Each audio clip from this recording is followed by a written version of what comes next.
Class 7th Hindi lesson 2। कल मैं आपको पढ़ाई थी सियाराम शरण शुक्ल जी द्वारा लिखी गई कहानी काकी और इसके शब्दार्थ भी लिखवाई थी। तो चलिए आज मैं लिखवाती हूँ इसी कहानी का अतिलघुत्तरीय प्रश्नोत्तर और लघुत्तरीय प्रश्नोत्तर। तो देखते हैं।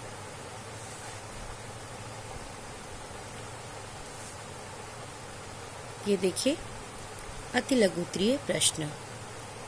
अतिलघुत्तरीय प्रश्न का आपका फर्स्ट क्वेश्चन है, श्यामू अपनी माँ को क्या कहकर संबोधित करता था? तो आपका आंसर होगा श्यामू अपनी माँ को काकी कहकर संबोधित करता था।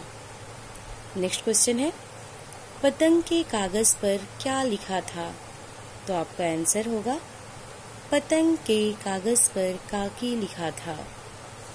नेक्स्ट है, पत्नी की मृत्यु के पश्चात विश्वेश्वर कैसे हो गए थे?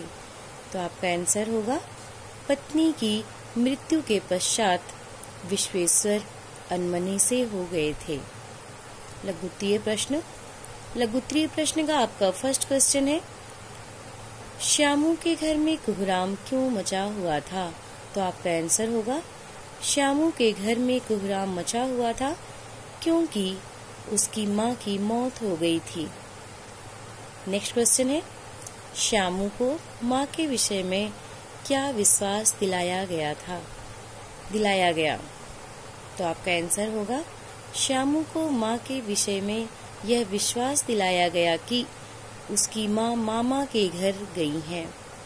नेक्स्ट है, श्यामू पतंग के लिए क्यों अधीर था?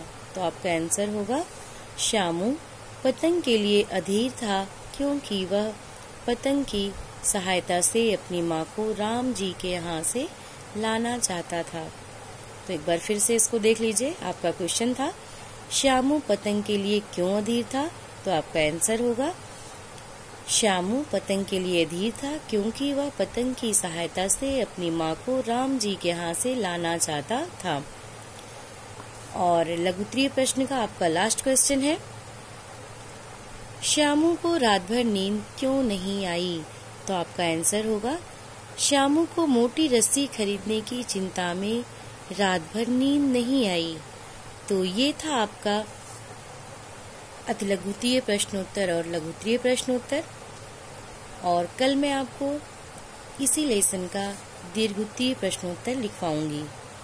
तो आज आपका होमवर्क है अतिलघुत्तरीय प्रश्नोत्तर और लघुत्तरीय प्रश्नोत्तर। इसको आप कॉपी में लिख के याद करेंगे।